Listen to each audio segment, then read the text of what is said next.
Hello everyone, and welcome to this week's Market Wrap. So I am back in Philly. Unfortunately, the only sports I get to watch is still my son's high school games, but they had a huge win last night, so I'm really excited about them. Hopefully the season keeps going well. So we had really three cool things come across my desk this week, and the first one was a Rolex Smurf. So everybody knows the Smurf is the white gold version, Submariner, blue dial, blue bezel. I kind of forgot how much I love this watch. It's always been one of my grail pieces. I love the weight, and I just think the color on that blue is as good as anything they'd ever done. I really do like it better than the new version, and putting it on my wrist again for the first time in a while was just awesome. Now, the second piece is, again, a Lange. I know I always have to go here, but this one I've never owned before. It's the Saxonia Moon, black dial, white gold, absolutely beautiful, kind of this matte black dial, great moon phase. Love that piece as well. And the last one is an old favorite of mine. So it's a Jules Audemars. Now, Jules Audemars is kind of the overlooked section of the Audemars collection. This is a 26100 BC. Now, it's white gold, 2-register chronograph. I love chronos. I love 2 registers. This particular one has an enamel dial. It is absolutely gorgeous. It's kind of that cream color, but it's completely overlooked and I think undervalued in the collection. It's half the price of a steel chrono today. It's just gorgeous. So when I was working on Market Wrap this week, I was searching for the news in the industry, and overall it was definitely a quiet week. But after we finished February, I spoke to a few of my friends across the industry just to try to get a feel for what we're seeing and what's going on, and all anybody was talking about was Rolex. Now, Rolex is something we do all the time here. It doesn't really typically change that much. It's just, we're always selling Rolex, we're always buying Rolex. But in the last month, 6 weeks, the Rolex market has continued to rise, and now we're getting to the levels that I'm starting to get a little nervous about. Ceramic Daytonas, the white dial, they're trading well above $30,000. Blacks are trading just under $30,000. Now, just a year ago when we started COVID, they were trading right around $20,000. 2 months ago, they were just over $25,000. Now we're pushing $30,000. It's crazy how quickly this market is moving. Platinum Daytonas now are all listed over $100,000, and we've seen the prices rise 15 to 20% over the last 6 months. Green Daytonas, same situation. Spiked in the last few weeks. Now people are asking over $70,000. Was easily a $55,000 watch just at the beginning of the year. Now, I've often found historically that the Hong Kong market often leads the world on pricing, so we're going to get some input from Josh in our Hong Kong office, just to give us an idea of what he's seeing in Hong Kong. Thank you so much. So we're definitely seeing the same things here in Hong Kong, specifically with the stainless steel Daytonas, to your point. Normally when we see these spikes happen, we kind of expect that the dealers are just experimenting, trying to see what prices they can fetch, and then everything seems to die down. But this is really not the case, in that the prices are actually, the dealers are asking these prices, and they're actually transacting with end users at these levels. So I think these new price points are here to stay. Normally in the past, when we see these kind of increases in prices, it's limited only towards the stainless steel pieces. This is also no longer the case. So with Daytonas again in particular, the platinum piece, which is a monster, is trading at at or above the retail price, which is around $75,000. And also the white gold oyster flex Daytonas, we're seeing reach new all-time highs as well. These are pushing $40,000 here in Hong Kong.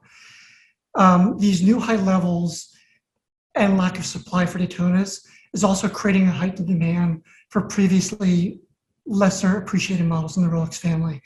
So for example, 36 millimeter yellow gold Day-Dates.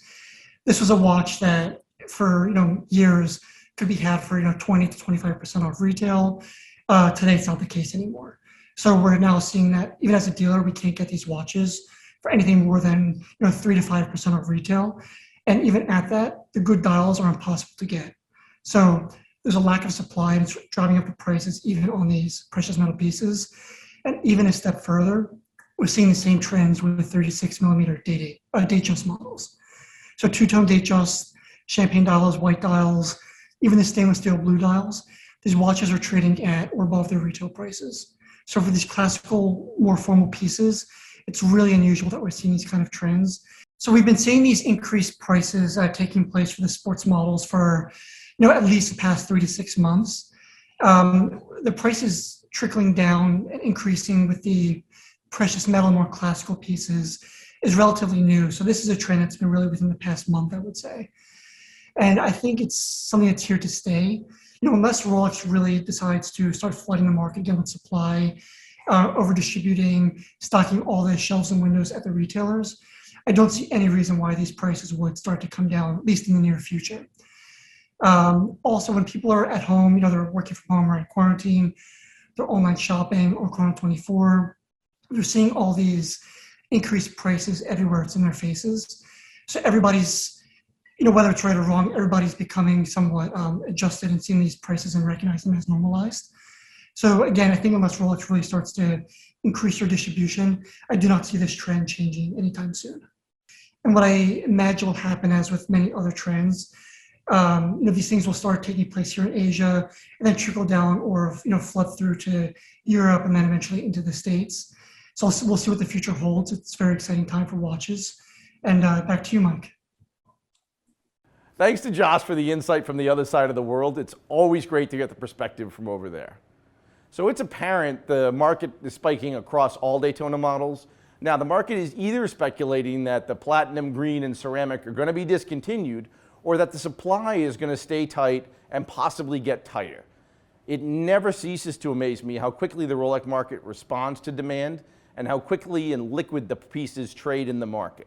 So Rolex produces over 1 million watches a year and has been producing at these levels for many years. So you would assume eventually the market will get flooded, but it's become more and more apparent that demand is actually expanding much quicker than the production, even at these high levels. Now, the other side of the market where we're seeing great activity is in independence. Now, WatchBox has always had an affinity for independence, and our passion for independence really started by understanding true rarity. I believe very few people really realize how small some of these watchmakers that we always talk about really are. Now, take a brand like FP Journe and realize that on a good year, they make 800 watches. Now, by my math, that's about a 2-hour shift at Rolex. De Bethune makes around 200 pieces, Laurent Ferrier, 150 pieces, Resence, 300 pieces. Groenfeld, from what I hear, is going to make about 75 pieces this year. And even Moser only makes 1,500 watches a year. Now, it's easy to understand that a small growth in demand can make any of these small brands explode. Between the growth of social media, Clubhouse, chat groups, all of this has allowed the market to quickly and accurately now assign pricing to these non-commoditized product, which in turn has led more buyers into smaller brands. Now, we believe at WatchBox that many of the other global players have much more confidence now trading these smaller brands, and now we provide liquidity in the market that didn't exist 5 years ago. I believe the market has much more interest, much more activity in these kind of watches, and I think what you're going to see is when you can buy a watch that's a little rarer and still know that if your tastes change or if it's time to trade up, there's an active liquid market to move the product, just makes everybody more comfortable. Now, we're also seeing interest in early production from small watchmakers, Daniel Roth, Gerald Genta, Roger Dubuis, Frank Mueller. And I believe the next few years, we're going to continue to see collectors seek out these truly rare, boutique brands, which should be great for the long-term value of these watches. All right, the last section we're going to talk about is what we're actively looking to buy. The first piece is not really a piece, but a collection. Now, Cartier back in the early 90s made a collection called the Privé collection. It was very limited, very elegant dress watches, very famously did a monopostois chronograph, did dual times, really cool pieces, manual winds, high-grade movements. We're seeing more and more activity in these things, and we're always seeking for great examples of that. I'm also looking at early Frank Mueller's, especially the chronographs. Now, he was cutting edge, he was a very small manufacturer, and some of his early work is super collectible and just starting to get some market interest. And the last pieces are Lange ones, especially the early colored dials, always looking for those. So that was this week's Market Wrap. We're also going to be on Clubhouse, 4 p.m. Eastern Time every Monday afternoon. Hope you can join us there, and hopefully we'll see you next week.